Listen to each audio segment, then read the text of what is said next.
Então, boa noite, minha gente. Esse é o nosso último encontro do Firmando o Caminho de 2025, rumo a 2026. Não sei se vocês assistiram ao último encontro. Eu falei que nos encontros de 2026, né, é um compromisso que eu faço comigo e vocês estando aqui é mais fácil também cumpri-lo. Que os encontros do Firmando o Caminho vão ficar de 1h30 para eu ter beija-flor. Porque esse geminiano aqui não consegue falar 30 minutos e fazer beija-flor em mais 30, fica apertado. Então, eu vou botar 1h30 pra falar, sei lá, 50 minutos. E aí colocar um beija-flor maior, né, que eu consiga ler, sei lá, 6, 7 pessoas. E porque o próprio beija-flor já tem uma super magia, né? Eu acredito que a grande parte de quem tá aqui já conhece o beija-flor, porque o beija-flor é da Escola da Aure Sonhos, né? Inclusive hoje, o tema de hoje surgiu de um beija-flor. Porque eu fiquei pensando hoje, né? Eu acordei um pouco mais tarde, porque fui dormir quase 1h da manhã. E quando eu acordei, eu vi a postagem, que agora o Beija-Flor tem de segunda a sexta, né? E, e os temas, pelo que eu entendi, eu não tô conseguindo acompanhar tudo que eu não dou conta. O povo da escola não dá conta de tudo que tem na escola, senão a gente fica doido. A gente, eu pelo menos, né? Que o Beija-Flor de segunda a quinta é a mensagem do espírito. E sexta-feira tem um tema, pelo que eu percebi. E aí eu acordei hoje, sei lá, era 10 para as 8. Aí o Beija-Flor começava às 8. Eu disse, eu quero ouvir uma mensagem do meu espírito hoje, assim, porque geralmente eu tô lendo Beija-Flor, quase nunca recebo Beija-Flor. E aí eu fui, e a primeira pergunta, você chegou para ler? Eu falei, não, não cheguei para ler. Hoje eu cheguei para receber. E tem um beija-flor físico, físico. Não tô doido, não. Ele é físico, ele vem me visitar. Na verdade, não vem me visitar, vem visitar as flores do meu jardim todos os dias. Ele bate ponto nas flores do jardim. E eu ouço ele, né? Não sei se vocês já tiveram o privilégio de ouvir um beija-flor voando. Ele faz um som grande, ele faz. E aí eu. Ai, ele chegou, ele chegou. Ou ela, não sei. É, também tem beija-flor que aparece aqui. Ótimo. E aí eu entrei, né? E a leitora foi a Cleide. Não sei nem se eu podia ter dito o nome, agora eu já falei. E aí ela me trouxe uma mensagem que era exatamente que falava sobre flores, que eu estava tirando flores de um. Ela não falou o tipo da flor, mas falou. Me lembrou hibisco. E o beija-flor vem exatamente no hibisco. Que eu tirava flores e quanto mais eu tirava, mais ela brotava. E eu vejo exatamente esse movimento acontecendo na natureza, né? Especificamente agora. Agora a gente está em época de manga. Eu acho que o última aula eu trouxe o tema manga. Ou sei lá, é tanta aula que eu me perco. Mas eu fiquei me abraçando esses dias que passaram, assim, um pouco no lugar de. Ai, eu tô meio apertado em dezembro. E se eu me apertar no lugar mais profundo? Aí eu olhei pra. Tem um pé de manga no vizinho aqui do lado. Disse, Luiz, você só não vê abundância porque você não quer, porque a mangueira tá ali, ó, distribuindo manga e manga, e manga, e manga, e manga. E a gente tem um pé de maracujá também que ele tá assim. Tá dando maracujá, é maracujá hoje, é maracujá amanhã, amanhece com um monte de maracujá no chão. Eu falei, cara, você só passa aperto se você não souber admirar e usufruir da abundância que a natureza está te dando. Inclusive, eu quero botar alguma coisa de manga e de maracujá nas festas, na ceia de Natal, na ceia de Réveillon. Quero usar a abundância que a natureza está ofertando. E aí eu lembrei que o Premo foi a primeira pessoa que. Não sei se vocês conhecem, o Premo Guadavari é um professor muito querido da Escola da Aura de Sonhos. Ele fez uma vivência em um dos muitos auras que eu fiz. Eu fiz leitura de aura um, 2 e 3 algumas vezes. Em falar nisso, Luiz, esse professor que vos fala, vai dar um curso de leitura da aura nível um agora em janeiro, de 23 de janeiro a 2 de fevereiro. A gente vai terminar louvando as águas. Para quem quer, né? E quem gosta. Ninguém vai ser obrigado a. E aí eu participei de muitos auras. E ele, em um dos auras, deu uma vivência chamada O Repolho e a Rosa. Eu, obviamente, bom, como um bom geminiano, olhei e disse assim: eu não vou nem pensar viver, isso deve ser ridícula. O que que tem a ver repolho com rosa? A minha mente, ela geralmente tem um quê de criticidade, né? Eu fui abençoado, e eu tô falando no sentido positivo, né? Por um maternal muito crítico. Então, eu aprendi a criticar desde muito cedo. Então, se for repolho e rosa, ixi, eu nem vou nesse negócio, não quero saber nem de repolho. De rosa eu já tô sabendo muito, que eu abro rosa, fecho rosa, explodo rosa, né? Quem tá aqui, acho que já fez a meditação das rosas, sabe que a gente cria rosa, destrói rosa, explode rosa. E aí, tipo, eu já tô letrado nisso. Aí eu entrei. E aí eu não sabia quando o primo falou assim: Você sabe como um repolho nasce? Eu nunca tinha visto repolho na natureza. Eu só vejo repolho, só via, né? Repolho no mercado. Inclusive, nós, no caso eu, menino de cidade grande, na minha terra a gente chama de tabaréu. Tabaréu é aquele povo que assim, que a gente julga o povo da roça como tabaréu, porque na cidade grande eles não são tão ágeis, né? Nas coisas da cidade grande. Mas eu tô vendo que os tabaréus, não sei se tabaréu, como é tabaréu no plural, somos nós da cidade grande, porque eu não sabia o que era uma folha de cenoura. Quando eu vi uma folha de cenoura, eu disse: Que é isso? Aí a pessoa: É folha de cenoura, como se fosse a coisa mais óbvia do mundo. Eu, faz o quê? Porque eu só vejo no mercado a cenoura sem a folha. Nunca tinha visto ninguém usar folha de cenoura. Aí, dá pra fazer pesto. Não, pesto não é com manjericão? Pesto é com a folha que você quiser usar. A pessoa ainda não me disse isso. Eu disse: Ixi, tá. Vou fazer o tal do pesto da cenoura, mas nunca tinha nem visto. Inclusive, nunca tinha visto muita coisa plantada, né? Como couve, como rúcula, como a selga. E aí eu fui olhar, depois de muito tempo, um pé de repolho. Plantaram repolho aqui na horta. A gente tem uma horta comunitária. Aí que eu entendi a vivência do prêmio. Quando eu vi um pé de repolho ao vivo e a cores. Por que que ele traz ele geralmente ainda faz essa vivência, né? Mas por que que ele traz esse processo? Porque o repolho, ele nasce completamente aberto. Ele nasce com as folhas assim, as folhonas abertas, e aí as folhas vão se fechando quando ele vai adultecendo. Depois ele enrola. Ele vai se fechando dentro dele.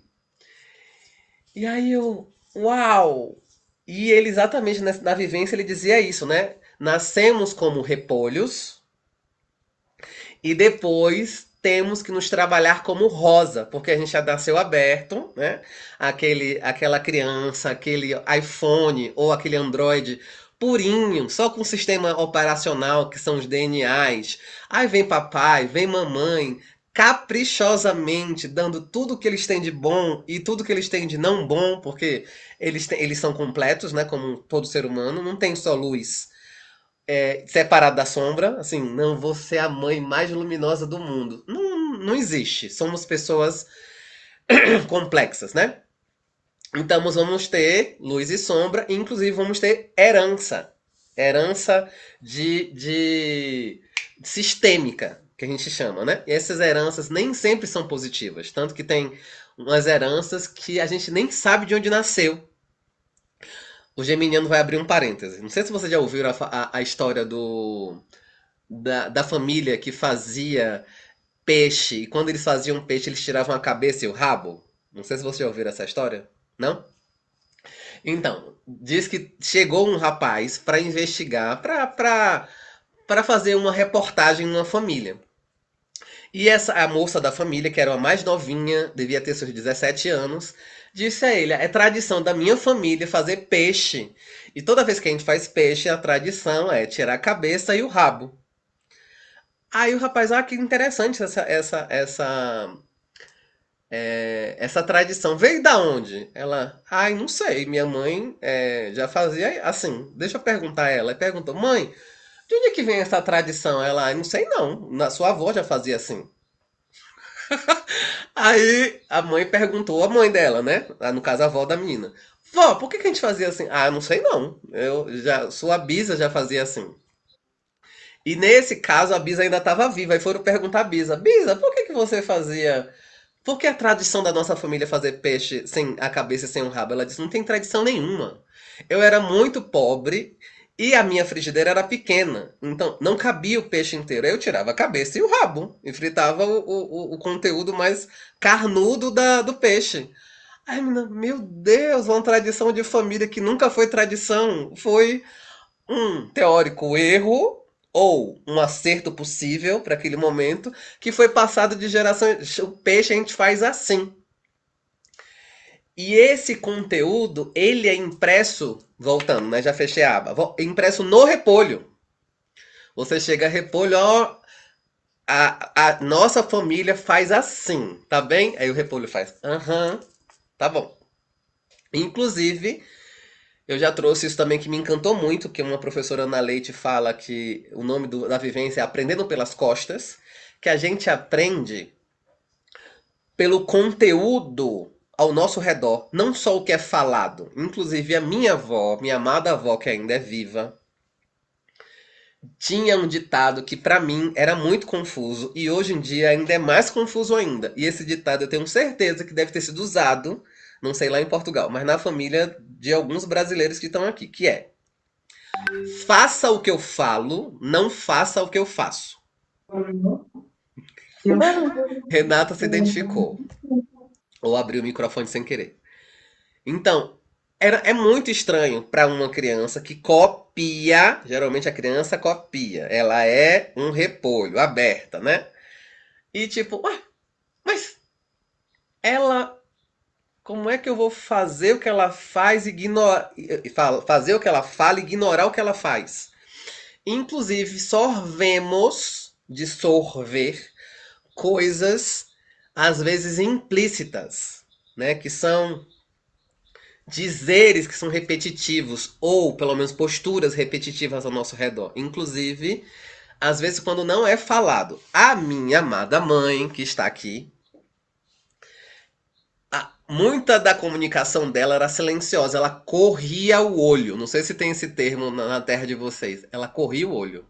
Se eu tivesse aprontando, ela corresse o olho, eu sabia que eu tava ruim, que era pra eu largar o que eu tava fazendo, senão ia ter bronca. Então, vou te levar pra festa de fulana e lá você não me pede nada, nada pra ninguém.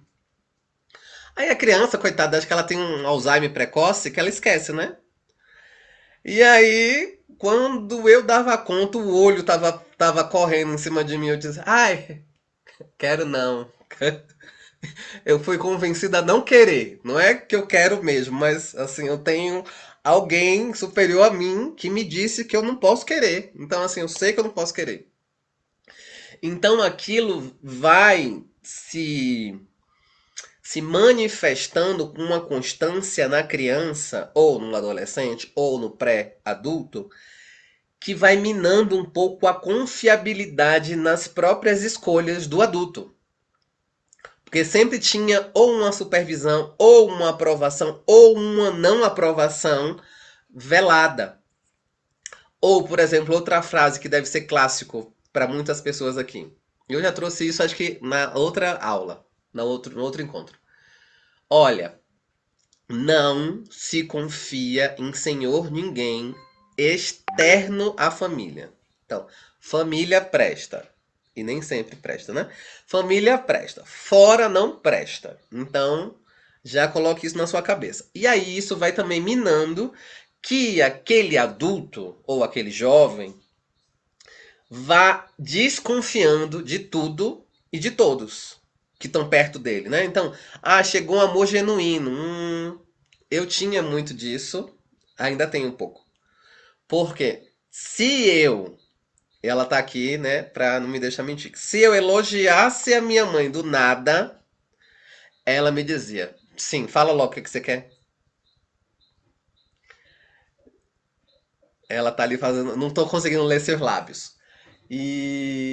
E aí, tipo, não, é só porque eu achei você bonita hoje, tá? Não tem achação de boniteza, não. Fala logo, pede logo o que é que você quer. Então, assim, tinha meio que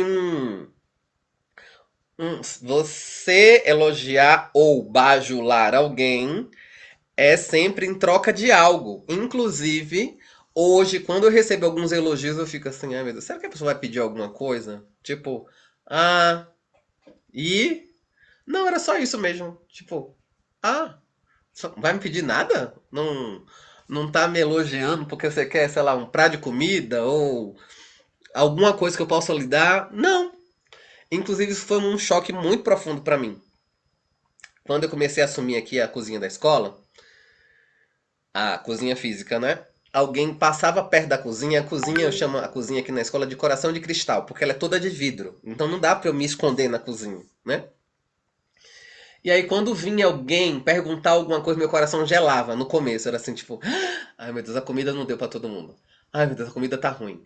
Ai meu Deus, eu sabia que alguém ia me desmascarar. Eu tinha a minha sensação da síndrome do impostor, porque eu não estudei culinária. Eu não estudei culinária, eu não fiz Senac, SESI, sei lá como é o nome dos lugares que se ensina culinária. Não tem formação acadêmica de culinária. E eu aprendi muito a cozinhar pelas costas, né? Minha mãe não falava assim pra mim: vem aqui que eu vou te ensinar como é que se corta um tomate. Vem aqui que eu vou te ensinar a fazer uma vinagrete. E de vez em quando eu consulto a minha ancestral, né? Eu falo, como é que faz conserva de pimenta a dedo de moça? Aí ela foi e me ensinou, né? Quando ela não manda eu consultar o Google. Eu falei, não, não quero consultar o Google, eu quero consultar você. Senão eu já podia ter consultado o Google, né? É, E aí tinha hora que vinha algumas pessoas da própria comunidade onde eu estava, né? E quando alguém chegava eu já gelava. Eu disse, ixi, vão reclamar comigo, eu fiz alguma besteira. Porque já era automático na minha cabeça. E aí, às vezes, o Leandro era o mais impactante, porque é o único masculino aqui da comunidade. E eu tinha mais tensão com os masculinos, né? Ele chegava, olha, Luiz, tô vendo que você tá atrasado aí na entrega do prato. Você precisa. Eu interrompia ele, né? Tá atrasado na entrega do prato. Perdão, perdão, ai. Desculpe, eu não consegui. Ele, Lu, eu só quero saber quantos mais minutos você precisa pra concluir. E dentro de mim tá assim, mas você não vai brigar comigo? Não vai me falar palavras de alto escalão, me esculhambando? Não, não. Não, eu não falava, não perguntava, mas minha mente processava. Ele não vai brigar comigo? Não vai. Eu ainda tava na programação do CLT dentro da minha cabeça. Que tipo, se não cumprir horário, não entregar o que é devido no horário certo, alguém vai reclamar com você, né? Chamando de incompetente e tal. Em alguns momentos eu fazia esse próprio processo comigo. Eu me chamava de incompetente na minha cabeça. Você não conseguiu me entregar o almoço ao meio-dia. Que incompetente! Da próxima vez acorde mais cedo e faça melhor, né? Isso também foi uma programação. Uma programação de. Não sei se vocês já ouviram esse ditado. A criança não teve uma nota tão incrível na escola, né? Não sei por que você tá tirando nota baixa, você só faz estudar, não faz mais nada. Ai, tá. Eu deveria estar tirando as melhores notas porque eu sou uma criança que só faz estudar, não tem o que fazer, né? E aí vinha a outra frase fatídica: você não faz mais do que a sua obrigação. Não tinha um elogio.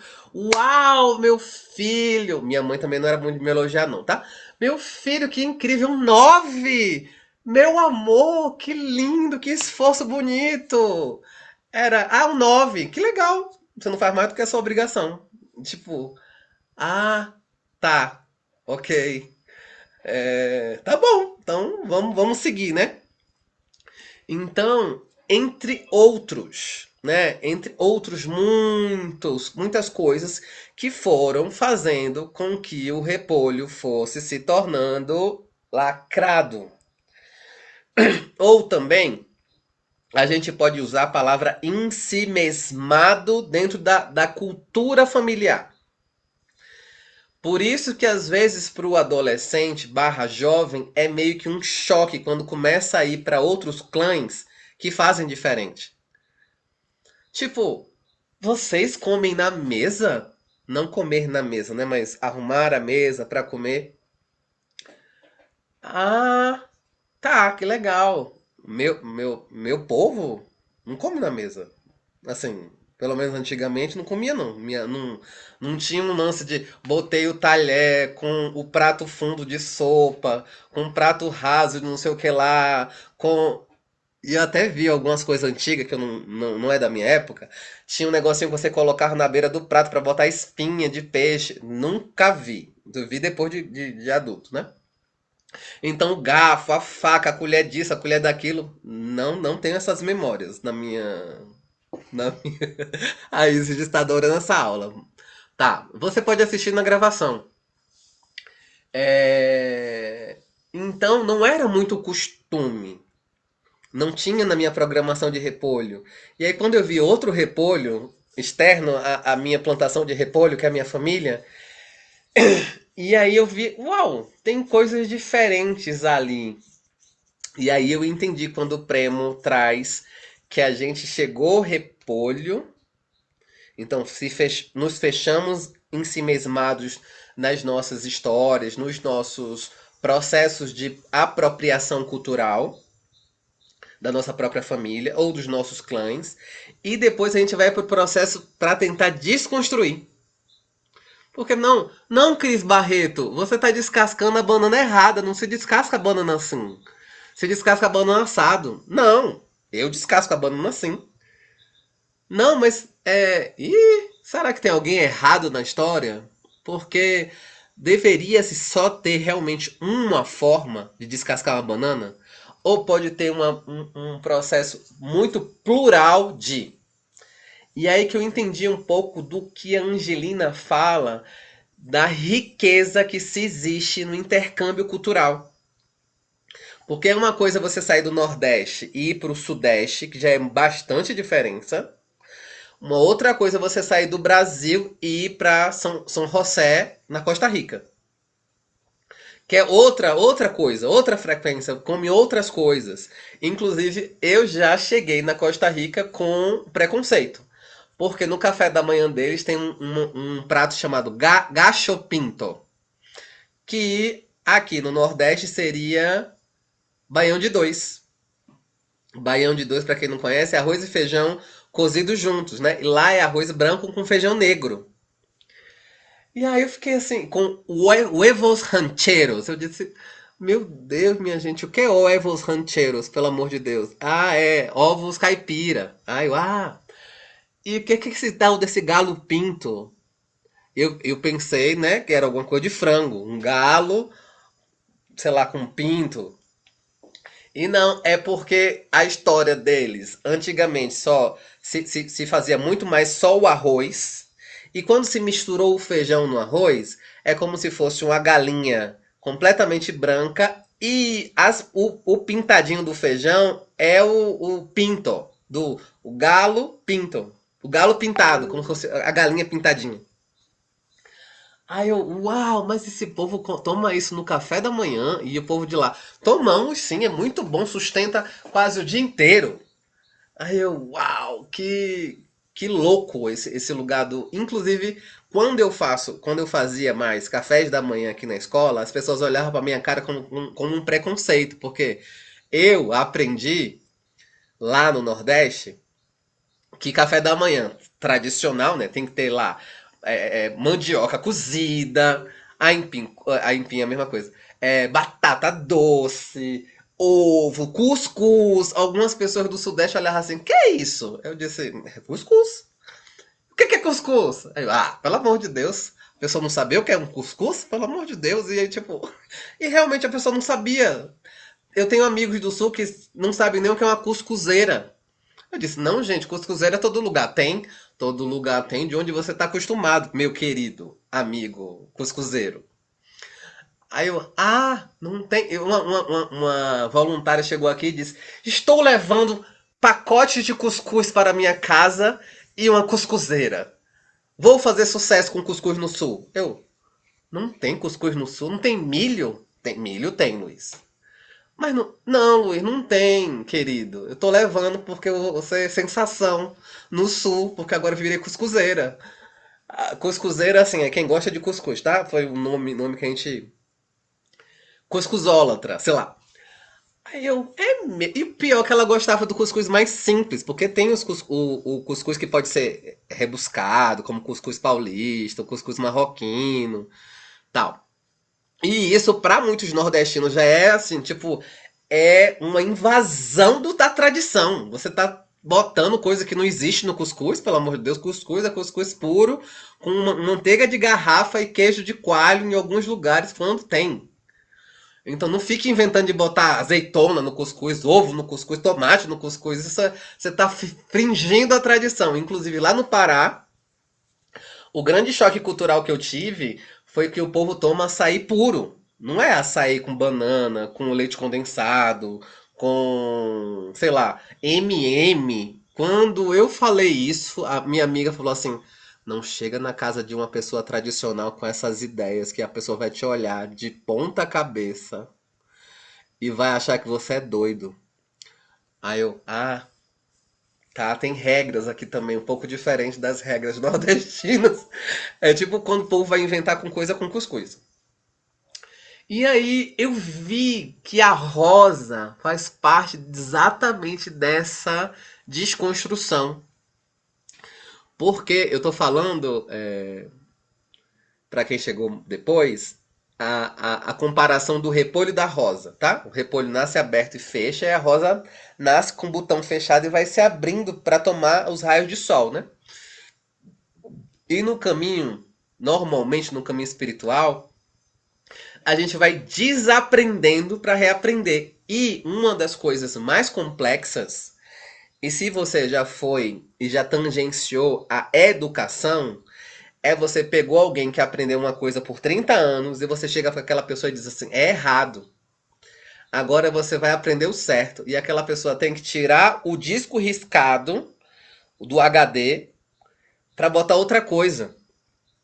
Eu lembro de uma criança lá na Bahia que disse assim: tio, é muito difícil esse negócio de desaprender.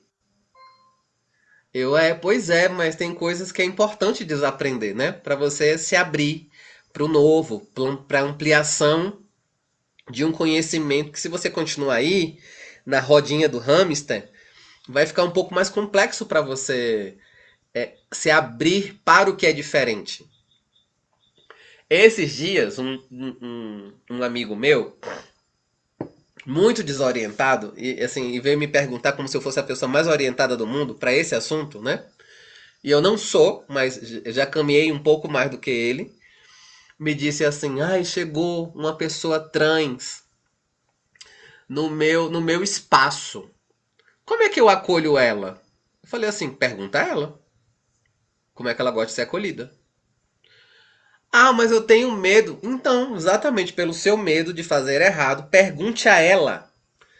Pergunte, como é que você gostaria de ser tratada, minha filha? É minha filha, outra coisa, é pelo nome, como é o artigo que ela gosta, sabe? O que é que ela gosta? Como é que ela se sente bem tratada? E aí o senhor faz, de acordo com o que ela está pedindo, se o senhor quiser agradá-la, né? Ah, mas vai me ferir muito. Então o senhor primeiro faz um alto trabalho de se abrir para o novo, e já é um senhor, viu? Já é um senhor de 51 anos, que rodou o aplicativo 51 anos, que é pessoas que têm pênis são homens cis, pessoas que não têm pênis, que têm vagina, são mulheres cis. Esse negócio que agora tem cis, trans, aí ele ficou assim: eu não quero nem saber dessas coisas, eu não vou conseguir me abrir pra essas coisas todas que agora surgiu aí do gênero neutro. Ele até fala pra mim: que diabo é gênero neutro? Eu falei: é um gênero que não se encaixa nem no arquétipo fixo e estruturado do masculino, nem no arquétipo fixo e estruturado do feminino, que pode transitar, por isso se chama trans. Aí, tipo, mas essa pessoa é o quê? Uma pessoa. Exatamente, essa pessoa é uma pessoa. É uma pessoa humana viva. E aí você pergunta à pessoa o que é que ela gosta, o que é que ela é, como é que ela gosta de ser tratada. Como se eu perguntaria para qualquer outra pessoa, uma pessoa chega na sua casa e o senhor dá uma sapatada no rosto. Não, mas. E aí eu fui para outro lugar, um pouco, porque eu tava entendendo que tava um pouco difícil, assim. Venha cá, o senhor dá mais validade para o órgão sexual que tem no meio de uma perna, entre duas, ou o caráter da pessoa? Ah, o caráter. Então pronto, esqueça. Esqueça do processo biológico. A pessoa lhe faz bem? Ai, nesse começo, quando a pessoa entrava, eu já ficava meio assim, sem saber como é que eu tratava. Pronto, tá tudo bem. O senhor tem como ter limitações repolísticas. O senhor agora se abre para rosa. E abrir-se para rosa é se abrir para o diferente que foi programado. E muitos de nós, querendo ou não, fomos adestrados. Eu fiquei, essa palavra é forte, mas é. Você não pode fazer aquilo. Não suba aí não, menino, você vai se machucar. E aí a criança tá super confiante, aí depois que ouve isso, pá, cai, porque aquilo foi ativado na cabeça dela. Inclusive, eu tenho o relato real de uma pessoa que faz parte da Escola da Audições. O nome dela é Iloreci Capra. Não sei se vocês já fizeram Meditação das Rosas com ela. Ela relatou numa roda. Minha irmã me levou pela primeira vez num açude e eu saí correndo e mergulhei e saí nadando até o meio do açude. Só que eu não sabia que eu não sabia nadar. E eu nadei até o meio do açude, feliz da vida, e minha irmã gritava: Iloreci! Você não sabe nadar! E aí, quando ela ouviu, ela afundou. E começou a se afogar. Mas ela tinha nadado até o meio do açude, quando não veio o programa. Iloreci, você não sabe nadar. E aí ela afundou. E ela teve trauma de água por conta desse evento, até há pouco tempo atrás, onde ela estava limpando com a leitura da aura. Quando ela estava fazendo o oráculo do nascimento para ela mesma, que fala das primeiras memórias. Então ela se viu tolhida, mas não por um medo que era dela, por um medo da irmã, por uma crença da irmã, por uma limitação da irmã. E a irmã não fez por mal. A irmã não queria que ela tivesse o que ela teve. Mas talvez se a irmã não tivesse falado nada, a autonomia daquela criança, ela ia, ela voltava. E aí depois que ela ia pra consciência, mas você nem sabe nadar, como é que você fez isso? Não sei, só sei que eu fui e fiz. Não tem esse ditado? A pessoa não sabia que era capaz, foi lá e fez? Então, muita coisa a gente é adestrado no mental. Então, meu filho, você não pode com isso.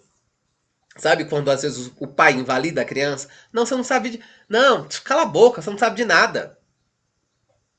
Você está se metendo nessa conversa de adulto.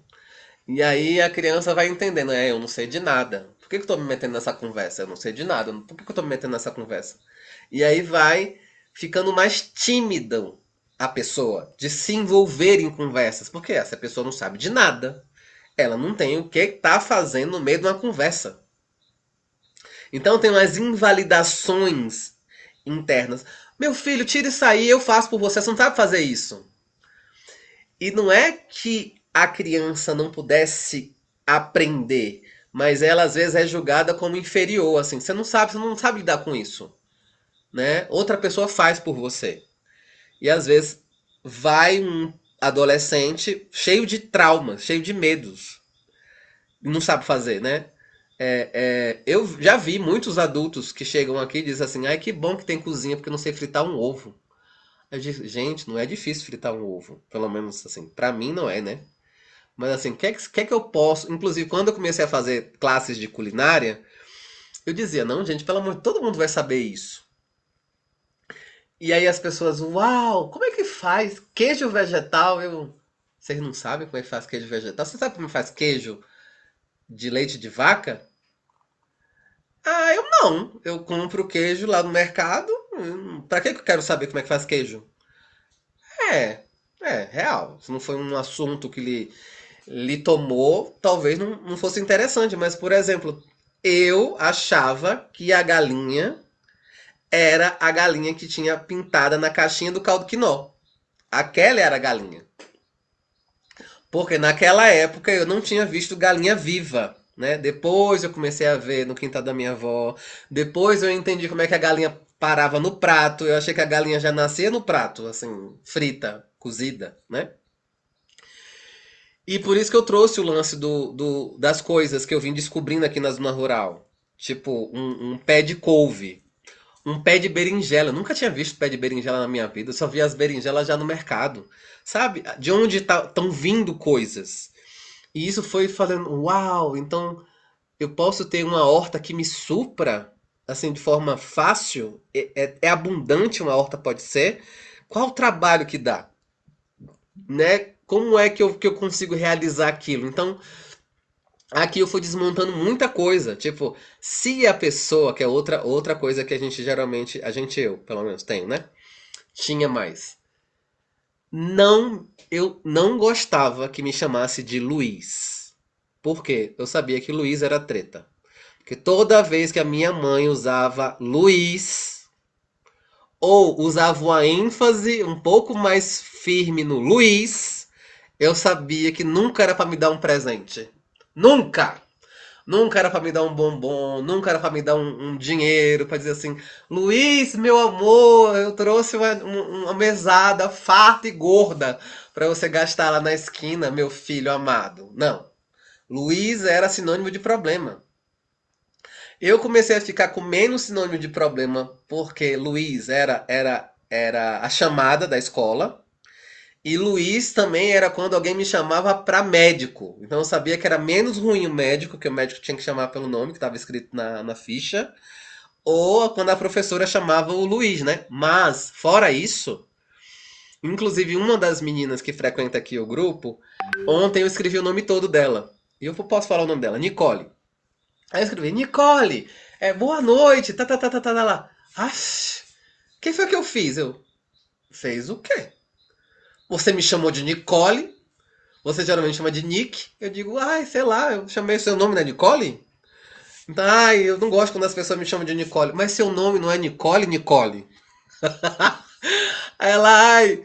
E aí eu comecei a trabalhar um pouco mais por conta da terapia. Que meu terapeuta é da escola da Aura, né? Pelo menos era, né? Era o Prêmio Godavari. Ele dizia, quando alguém chamar seu nome completo, se dê boas-vindas, como na leitura da Aura. Não sei se vocês já fizeram a leitura da Aura. Quando a pessoa fala o nome completo 3 vezes, a gente fala, bem-vinda, Cris Barreto. Seja muito bem-vinda. E aí ele pediu para eu fazer, para eu usar essa chave me dando boas-vindas. Porque se escolheram esse nome para mim, é uma chave do meu espírito, né? Que não é interessante ser uma chave negativa o tempo inteiro.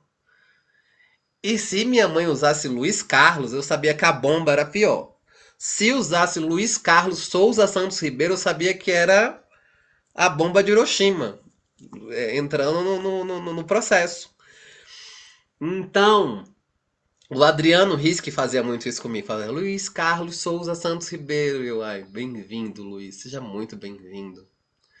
Porque eu estava tentando desconstruir. Que aí já era a minha faceta rosa, né? Tentando ver diferente. Tentando e externar uma programação constante durante um tempo da minha vida para me abrir para outra. Para me abrir para algo que não é tangível tão fácil para mim. Então ainda eu tenho que ficar em vigília. E ficar vigilante também é um desperdício de energia. Porque quando você tem que ficar assim atento, atenta, assim, tipo, Luiz Carlos, não leve pro pessoal, não leve pro pessoal, você não fez nada. Você não fez nada, lindão, você não fez nada. Oi, olá, tudo bom? Tipo, é uma desconstrução que ainda precisa ficar no processo de atividade. Então, tem isso, né? A Cris botou no. Pra quem assiste gravado, não lê o chat, né? A Cris botou que ela fez esse trabalho de Cristina pra Cris, né? Muitos de nós fizemos isso. E tem pais e mães que já botam o nome do filho curto pra não ter apelido. Tipo, Josué.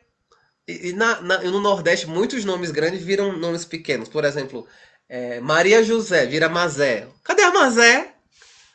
Né? Luiz Carlos, às vezes vira Luca. Enfim, tem muitos nomes que são, né, reduzidos.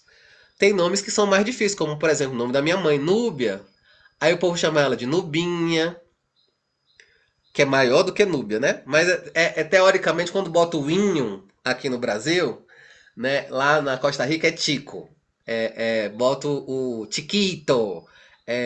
Enfim, para dar uma suavizada. Isso também é um quê que compramos da infantilização, que funciona, mas ao mesmo tempo não era para estar funcionando tanto quanto. Sei lá, eu quero brigar com a Silvia, chamando ela, sei lá, de ignorante.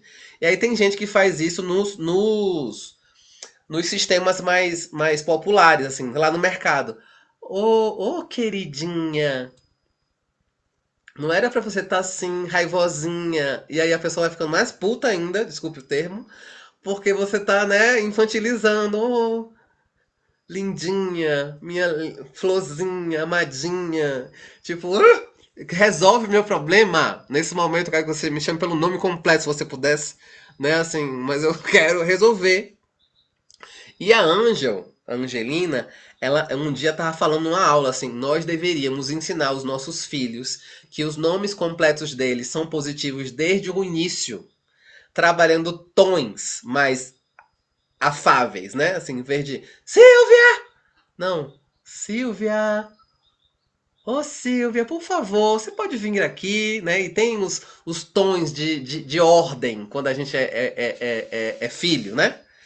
Porque às vezes a nossa mãe, nossa, ela tá impaciente e não tá querendo nos esperar. Tipo, a minha era um pouco impaciente. Luiz Carlos, vem aqui agora! E às vezes, quando eu respondia, isso é uma programação que eu peguei da minha avó, e até hoje o povo me fala isso, porque é automático ainda. Quando minha avó falava o meu nome, eu não podia responder oi, mas eu respondia, né? Oi! Aí ela tinha a resposta da resposta, a resposta do oi. Oi, não, é senhora, que eu não sou suas parceira. Parceira no Nordeste é tipo o da sua laia, seus amigos. Então, assim, não, eu tô no outro status, eu tô no status de senhora. Hoje a Angelina tenta desconstruir isso comigo quando ela fala assim, Luiz, eu, senhora! Aí ela, eu não gosto quando você me chama de senhora. Eu, ai meu Deus, é no automático, quando alguém chama meu nome, parece que tem que vir um senhor ou senhora, porque vem na minha cabeça. Vão me tolir dizendo, você, não, oi não, que eu não sou suas parceiras. Senhora. Então, isso foi uma repetição construída. Aí hoje, às vezes eu fico assim, no automático, ai meu Deus, Oi, Ângel, né? Tentando quebrar esse dispositivo. Mas é muito, muito imediato, viu, senhora? Inclusive pra gente jovem também. Ó, Marina rindo. Eu falo com gente jovem, jovem, mais jovem do que eu.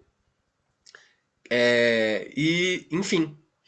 Então, me veio de trazer isso hoje, assim, que a gente está chegando no final de um ano onde chega muitas crenças de estrutura, né? Que tem, eu lembro da Cris falando que, não sei se você sustentou isso, a Cris trouxe, não, Natal vai ser no meio do caminho esse ano, porque eu não vou me deslocar para não sei aonde. A família não quer se deslocar para cá, então a gente vai marcar no meio. E eu vou sustentar esse lugar do meio, porque para mim é importante sustentar o não vou ceder, mas também não vai ser só do jeito que eu quero. Eu quero a linha do meio, né? Então vai ser diferente um pouco. E sair do tradicional para algumas pessoas é muito desafiador, porque virou a tradição de família dois pontos. Ter o prato X, o prato Y e o prato Z na mesa. Mas esse ano eu quero levar o prato A. Você provavelmente vai ser olhado de um pouco diferente. Mas rabanada vegana, sem glúten. Ugh. De onde é que você tirou isso?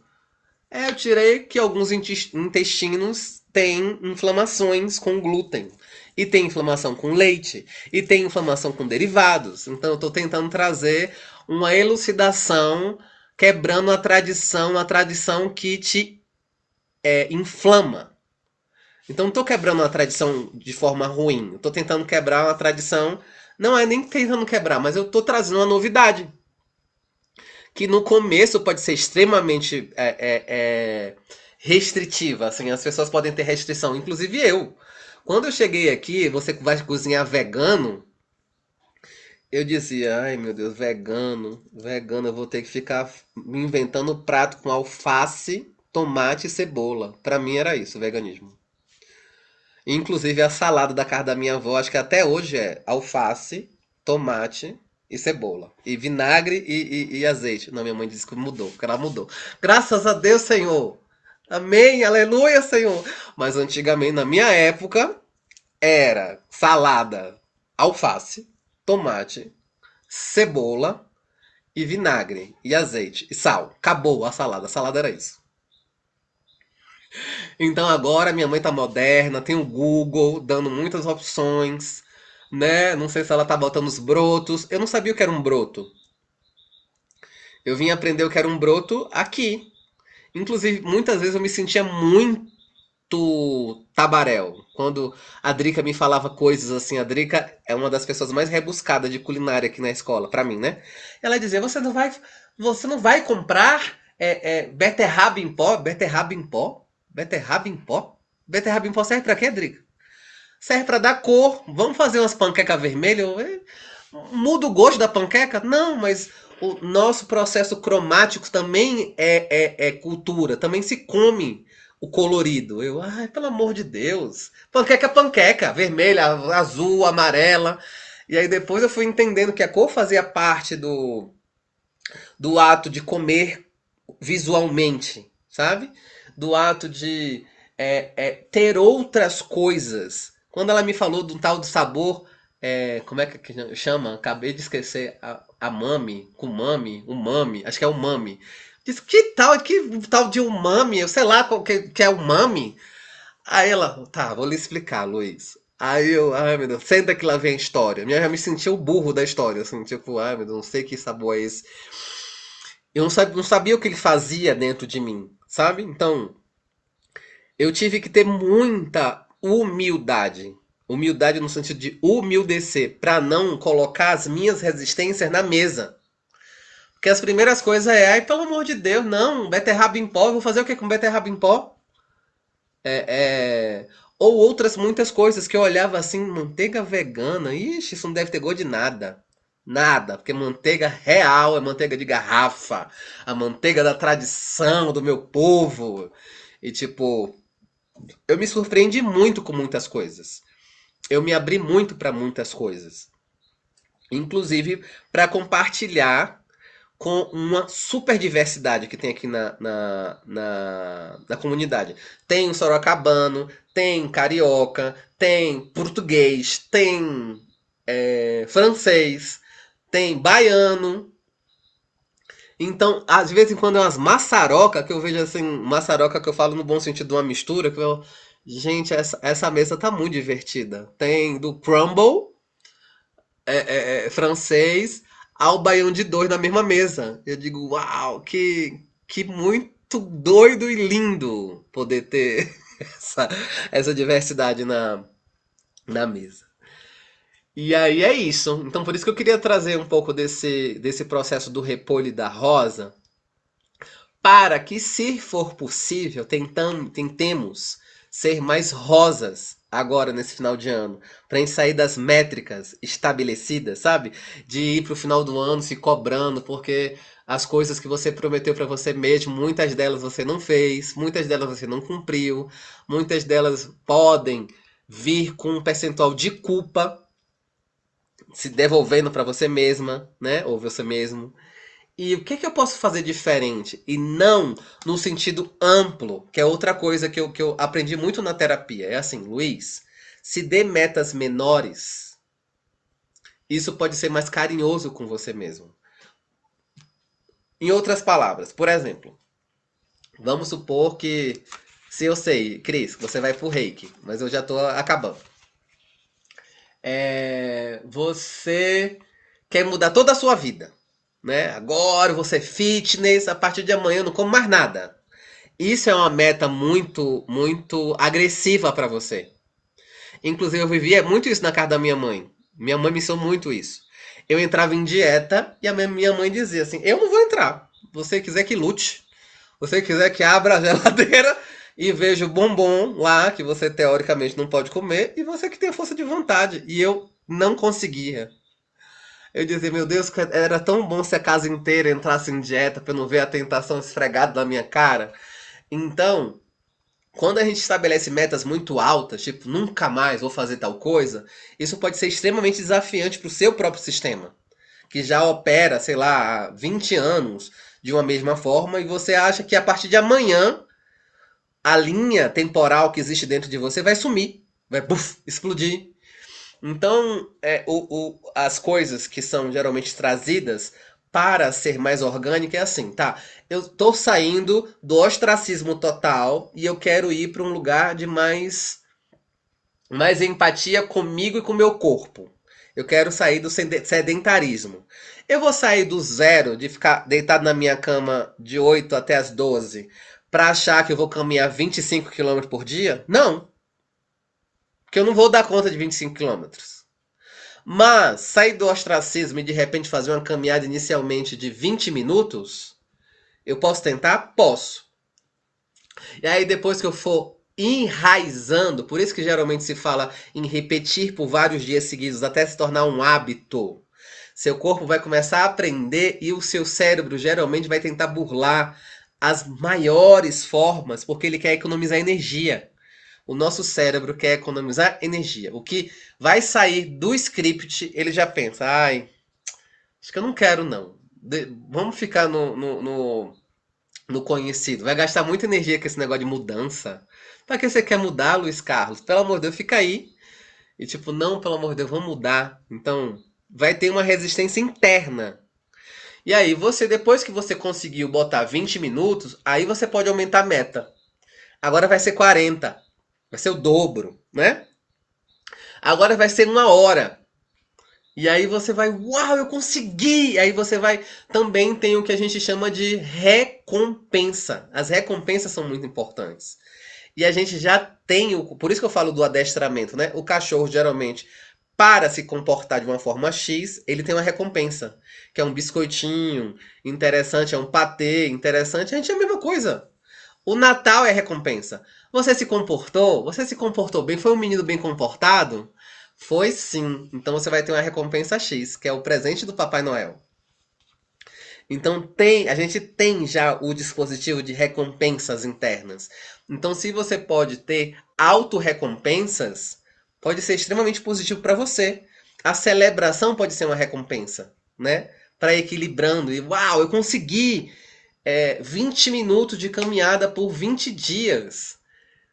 Uau, o que é que você vai se dar? Eu vou me dar uma água de coco bem gelada, bem sensacional, né? Claro, a recompensa também não pode ser dando um tiro no pé. Agora eu vou tomar um sorvete bem gorduroso, bem cheio de doce, para compensar todos os 20 dias insuportáveis que eu passei sem açúcar. Então, tem umas negociações que precisos fazer com você mesmo, né? E tem coisas que também podem ser gostosas, sem ser o doce tradicional. Eu descobri assim, porque eu precisei, né? Uma geleia adoçada com mel, por exemplo. Não é o açúcar branco, né? Então, assim, uau, tem docilidade fora do açúcar? Tem. Ou coisas que eu já passei até para minha mãe, no bom sentido, né? Para ter outras opções. Tem coisa que você pode adoçar com uva passa, tem coisa que você pode adoçar com tâmara, tem coisa que você pode adoçar com a própria banana. Só que adoçar com banana. Beijo, Mari. Adoçar com banana não é que você vai tirar absolutamente o gosto da banana. Mas eu aprendi uma coisa há muitos anos atrás que eu estou retomando, que é uma coisa chamada biomassa de banana verde. A biomassa pode ser extremamente nutricional para você botar numa comida e não vai adicionar gosto de banana, porque a banana verde ainda não tem aquela docilidade ou aquele processo da banana madura. Não sei se vocês já ouviram falar na farinha de banana verde. Então, tem várias coisas que podem ser nutritivas e nos compensar para que a gente evite certas coisas que nos fazem mal. A gente ainda tem alguns. Eu pelo menos tinha muitos comportamentos que me faziam mal e eu não sabia que me faziam mal e eu repetia aquele comportamento, né? Então, tomar consciência de rosa, de poder trazer esse botão fechado para a expansão do novo, para receber a consciência e tomar clareza de certos movimentos que acontecem de forma de forma automática em você. Então, esse automatismo, o sair do automatismo e tomar algumas consciências é esse convite que eu trago nesse último encontro do nosso Firmando o Caminho de 2025, né? E em breve vou colocar lá no grupo sobre o grupo de estudo da comunicação não violenta. Eu já fiz várias coisas, organizei. Vão ser 10 encontros, né? Eu pedi para inteligência divina me ajudar na organização. Então, ele fez ali todo organizadinho, 10 encontros com o roteiro dos capítulos e exercícios práticos, porque comunicação não violenta é prática. Senão fica só na teoria, você não consegue trazer como uma filosofia de vida, né? Para muitas pessoas é uma filosofia de vida. Então é com essa novidade, e depois eu boto lá no grupo pra gente fazer uma enquete boa de horários e de dias, pra ser, não sou eu que escolho, né? Eu vou botar um pouco da minha disponibilidade, e aí vocês vêm e preenchem com a disponibilidade de vocês, quem quer fazer parte do estudo, tá bom? Então eu aproveito para desejar um lindo e harmônico Natal para vocês, um lindo ano novo, né? Que a gente possa ter nossas idealizações sem ter exatamente todos os cálcios de tudo que foi construído até o dia de hoje e que a gente pode se abrir sempre, se que possível, para o novo, né? Esses intercâmbios com o novo, sem aquele julgamento de certo e errado, é sempre assim ou não é sempre assim. Então é com isso que eu encerro a nossa jornada firmando o caminho desse ano, tá bem? Então é isso, gente. Obrigada. Disponho. Dou um super beijo pra vocês e até daqui a pouco, né? Daqui a pouco acaba o ano. Esse ano passou tão rápido, esses últimos dias vão passar rápido também. Beijos!